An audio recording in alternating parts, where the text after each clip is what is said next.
nalitisin si Digong sa ICC. No? Pero, ang approval rating ni Sara ay 50%. So, may ganung klaseng dissonance dito sa mga ibang mga surveys na ito. Hindi ko naman nila lahat. No? Yeah. Pero, I will take them with a grain of salt. Baka hindi lang grain. Right. Baka 1 kilo ng salt. Sige, Itong sir, mga lumalabas na ito. bago mas maraming pang magalit sa akin. I'm just being fair. I'm just asking this question. Pero hindi issue sa akin ng fair. Issue sa akin ng yung Sir Ronald, going back to this, civil society, what should they do to make sure na alam nung mga ibang senador na kung magloloko sila dito, there will be consequences down the road. Maybe not now. Some of them are incumbents. Some of them just won. But 2028, things could be very different. Like, kunyari, dito sa midterm elections, nakita natin yung Gen Z votes, right? Could be a big... I mean, we don't have exit polls, so we don't know exactly, but I think if we do focus group discussion, lalabas sa mga Gen Zs, ayaw nila masira yung kanilang kinabukasan, ayaw nila yung mga kalokohan, mga usual traditional politics. So this could bite them come down the road, right? Definitely. Dapat kabahan sila doon sa resulta ng eleksyon. Dahil yung Gen Z, yung millennials, bahagi na yan ng civil society At hindi siya na-factor in dito sa mga surveys. Lalo na, nearing the election, may mga 23-24% na soft votes. Ano ba yun? Ano yung soft votes na yun? Yan ba yung mga Gen Z? Yan ba yung mga millennials? Ibig sabihin, may emerging force na hindi nasusukat ng mga survey firms at ng mga political pundits, no, na hindi nila na-factor in, na nagpanalo kay Bam at saka kay Kiko at saka sa Akbayan as the highest Party list, yeah. Party list sa kasaysayan ng party list system. Mga local candidates katulad ni Congressman Kakabag-Aw na tinalo yung mga Ecleo o si Congressman Bautista na tinalo yung pinakamayaman na nanay sa buong Pilipinas, si Cynthia Villar, no, etc. So, wag nilang i-underestimate yan, no? Right. Pag yan ay nag-scale up, pag yan ay nag-consolidate, isa yan sa hahatol sa kanila. Yan yung civil society na bago. Pag sinabi mo civil society, hindi lang naman yung mga NGOs. Right. Yan yung mga hindi kasama sa gobyerno. Pero nag-a-assert ng kanilang right as citizens. May bagong citizenship na sumusupot ngayon May bagong patriotism na sumusulpot ngayon na nagko-converge. Diyan sila kabahan. No? Moving into 2028. Dahil yan yung clear writing on the wall. Right. Kasi kung, yun nga yung concern ko, Sir Ronald, which is kung hindi magkakaroon ng accountability dun sa mga normal institutions mo, maghahanap ng tao ng accountability through other means. Hindi ka ba concerned na baka magkaroon ng massive protest or more political instability or baka magkaroon ng political disengagement na wala palang kwenta tong mga institution na to purong sariling interest lang tinitignan ng mga iba dyan? Well, for now, hindi naman dun papunta. Mukhang papunta yan sa balota sa 2028. Right. Pero who knows? Dahil sa ating bansa, dahil we have weak institutions, Exactly. at kung yan ay isasagad, yung weakness ng mga institution na yan, at dadalhin nila sa level ng impunity, magagalit ang mga tao. Not necessarily para pabagsakin yung weak political system, at least not yet. Right. Pero at least maging threat diyan sa system na yan. At posible na dumami yan, yung mga magmo-mobilize na yan, na medyo in-underestimate mo ang boto. Perhaps yung boto na yan ay magma-manifest into Gen Z and millennials on the streets. No?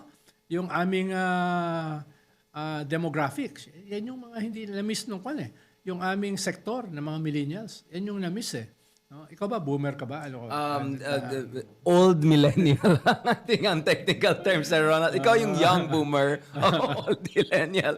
Going back to, well, I think we had enough of Jesus Cordero for this morning. But let's talk about Harry Roque. Kasi kanina, tuwang-tuwa si newly minted PNP chief, General Torre, na sabi niya, ito na, may nahuli na si Teves, nauna na yung isa. Sabi niya, kaya harapin niya, umuwi na siya, harapin niya yung hustisya, abogado naman siya, he should know naman na there's a system.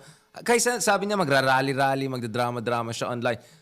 What do you say about that, General Torre really, focusing on the Harry Roque issue and confidently asking him to come back and face justice? Well, very prominent kasi yung issue ni Harry Roque. Right. Tapos, sinampahan na siya ng kaso ng money laundering at saka human trafficking.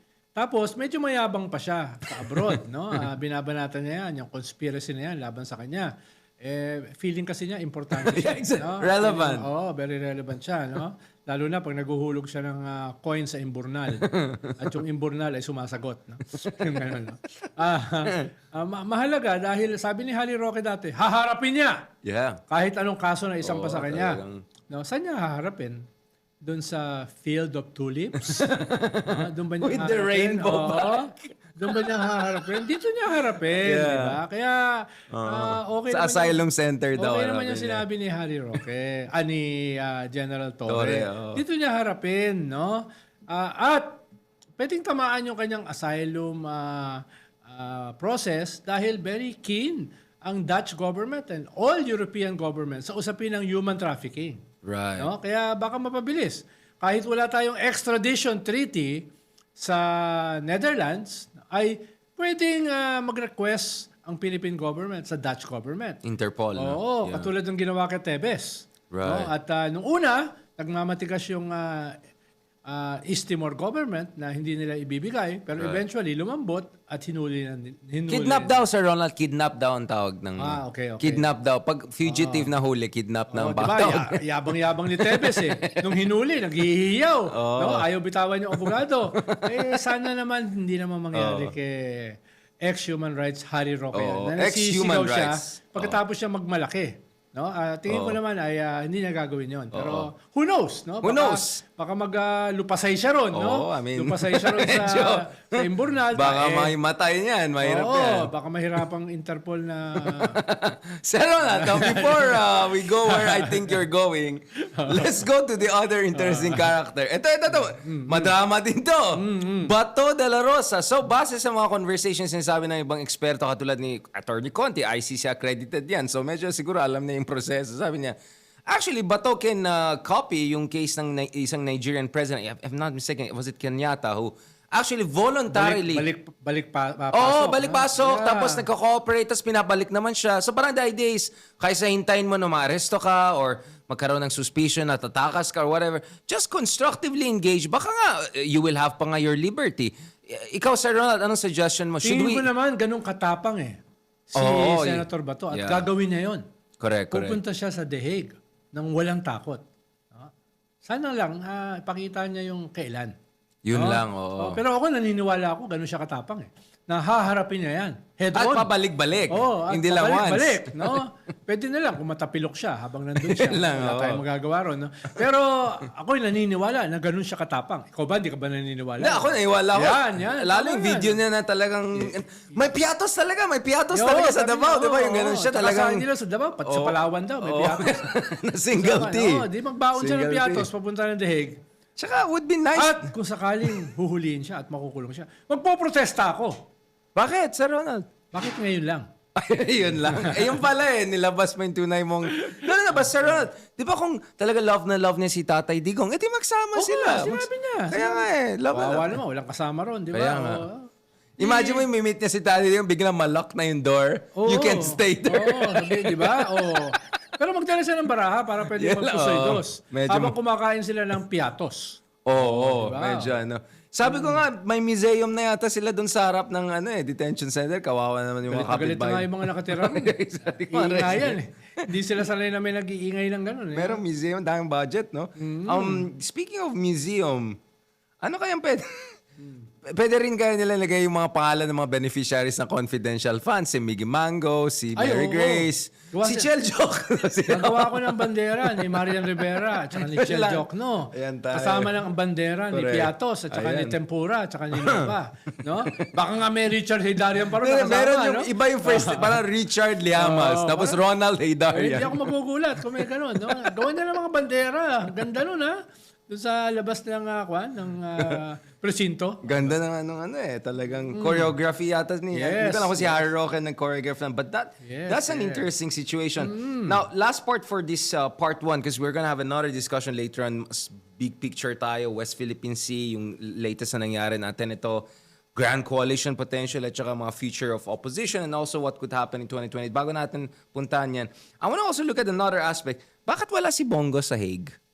Ha? Ba't wala si Bongo sa Hague? Parang Kung medyo... ikaw ay number 1 sa Senate elections at nag-aambisyon ka ng higher position sa 2028, i-hedge mo yung iyong assets, no? At babawasan mo yung liabilities. Subukan mong i-harness lahat. Katulad ng pinackage niya yung sarili niya as pro-West Philippine Sea. Diba? Pero nung 6 na taon ni Digong ay pro-China siya. So, labanan na ito ng narrative eh. At going into 28, halos sigurado ko meron siyang ambisyon na tumakbo para higher position. Lalo na, kahit matalo siya, mananatili naman siyang senador. Yeah. No? No loss. Kaya Yeah. hindi ako magugulat na gagawin niya yon. Kaya tingnan natin.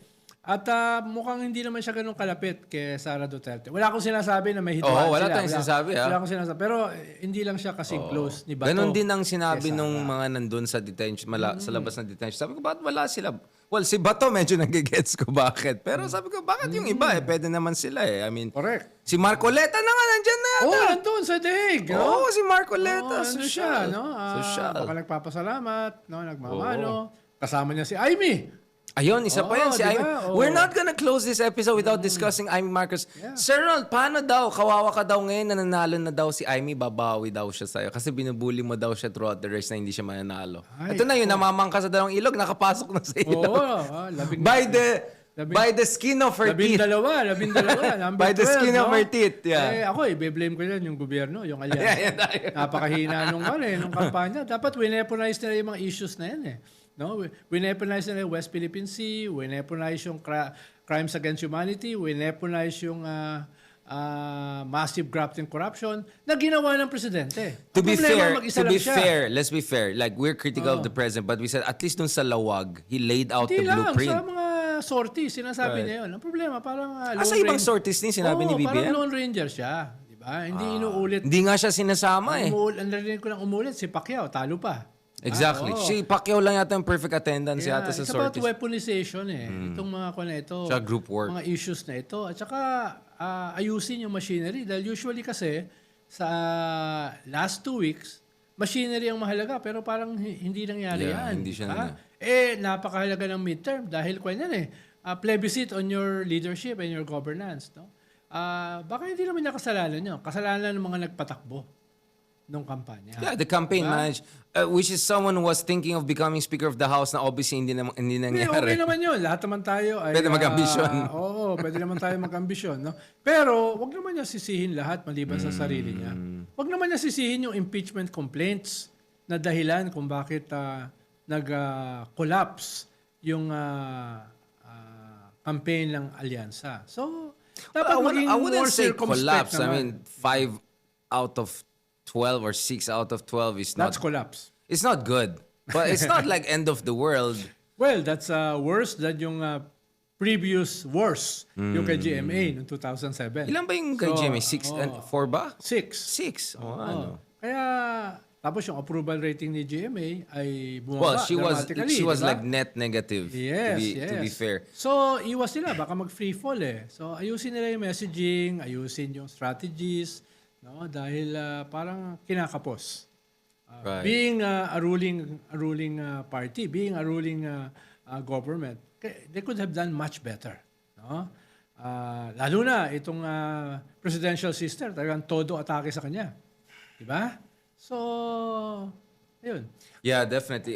Sir, I appreciate you being very nice now. but I think there's more that we can discuss in the next episode kasi gusto natin balikan itong issue na hindi lang ito local politics kasi meron itong implication sa ating foreign policy, sa ating national interest at sa West Philippine At Sea. inuulit ko lang bilang huling hirit ay yung sinasabi ng mga Duterte that this was a pro-Duterte vote. Hindi totoo Hindi yan. Hindi yan totoo. Dahil maraming exactly. anti-Duterte na nag-scale up. No? Right. From BAM to Kiko to Akbayan to local candidates. So, hindi ibig sabihin nun na pro-Duterte itong nangyari sa midterm. Yeah, that's what I'm saying. Like, okay, I think definitely nag-underperform ng administration. Even the president admitted that. But I think what's also clear is that it was not also a straightforward victory. Like, do you think Camille Villar will be 100% in the DDS camp? Maybe she'll also do her own thing, right? Yeah. And then, okay, the Congress is still aligned with the president. The LGUs, even yung mga aligned sa Duterte camp, I'm sure they have to also be realistic, right? Because at the end of the day, you need cooperation with the national government. So, I had problems really with the media headlines na parang big win for the Duterte. I think it was more of an underperformance on one side rather than a straightforward victory for the other side. Yes. Because actually, there were 3 sides to this show. Apparently, not only 2 sides to this show. So, siguro yun na lang yung post-mortem. But last point on the post-mortem, Sir Ronald, from all of the elections you have covered, was this the most surprising election in terms of the gap between survey projections and what came out in terms of maybe generational changes were finally showing themselves? Or maybe because it was a perfect storm of many crazy things happening coming into the race? Or all Again, of the above all na of naman? the above. Again, all of the above. Dahil hindi na masyadong na-factor in itong demographics eh. Yeah. No, parang territorial yung naging emphasis eh dito sa assessment ng survey ng mga survey firms, no? Tapos nagulat ako na may 23% daw na soft going into the elections, no? At meron pang survey 3 days before the election. What was that about, no? Sino makikinabang doon sa survey na 3 days before the election, no? At nangyari yan. In terms of strategizing, you mean? Ang purpose ng survey para makapag-adjust yung mga political actors. Right. Sana ginawa na lang exit poll. No? Dahil 3 days na lang naman eh. So, tingin ko hindi na-anticipate itong demographics ng mga Gen Z at saka ng millennials. Yung isang survey firm na credible, nakausap ko, nasabi nila ay Bakit? Meron bang hindi credible, Sir Ronald? habang ginagawa nila itong kanilang internal forensic assessment, Right. ang sinasabi nila, na-underestimate namin yung Gen Z. Yeah. Na-underestimate namin yung millennials. Which is practically 60% of all voters. Na-underestimate nila. At nag-deliver yon Understudied. in favor of halimbawa the pinks na everybody malayo sa survey. Bayan, mga 40 yan sa survey eh. Ang si Kiko, labas ng 12 at pababa. Si Bam nasa bingit. Pero lahat yan ay nagbago. Right. At hindi pwedeng sabihin nagbago lang yan nung last 2 weeks. Nagbago yan dahil perhaps, wala naman ako alam sa science eh, na Understudied yung demographic. hindi na-factor in itong demographics ng kabataan. Hindi ito usapin ng youth vote pero perhaps large sections of the Gen Z at saka millennials ay hindi na factor in. Underrepresented dun sa clusters na ginagamit sa surveys maybe. Yes, yeah? no? At bakit iisa lang ang medyo tumama? Right. Perhaps merong dapat ayusin sa methodology or else baka wala na magpa-survey going to 2028. So kailangan ng circumspection, assessment, hindi lang individual kundi collective. So what happened? No? Rather than being defensive, rather than defending yung results. At sasabihin mo na or getting mad at us for pointing out. yeah, or sasabihin na hindi, accurate kami. Ito lang kasi yung dahilan. 1, 2, 3. Mahirap maintindihan ng tao yun, no? Paliwanag ka na sa presinto, medyo ganun. Kaya yung mga nakausap ko, sabi nila, hindi, mag-FGD na lang kami. Magka-qualitative na lang kami. Kung gano'n na magiging trend, malaki yung mawawala sa mga survey. Okay, medyo. Pero mahirap din yung focus group discussions. But yeah, kasi minsan hindi mo makuha sa isang tanong eh. You need follow-up questions. Depende sa framework at saka conduct ng FGD. Probably it will be a combination down the road. No? Siguro yung iba na medyo may budget, i-combine nila yung survey na quantitative and then proper focus group discussion. On that note, thank you very much guys for joining us for this first part ng ating 2-part discussion with former Secretary Ronald Llamas. Sa susunod na episode naman, pag-usapan natin ang West Philippine Sea, usapan Team Pilipinas versus Team China, some would say. And of course, ano yung mga trend lines at saka yung mga possibilities and scenarios heading into 2028? Are we looking at the Grand Coalition? Are we looking at Unit Team 2.0? Are we looking at the Duterte comeback in 2028? Ano yung mga factors na dapat titingnan natin? We're gonna discuss that more with Secretary Ronald Llamas.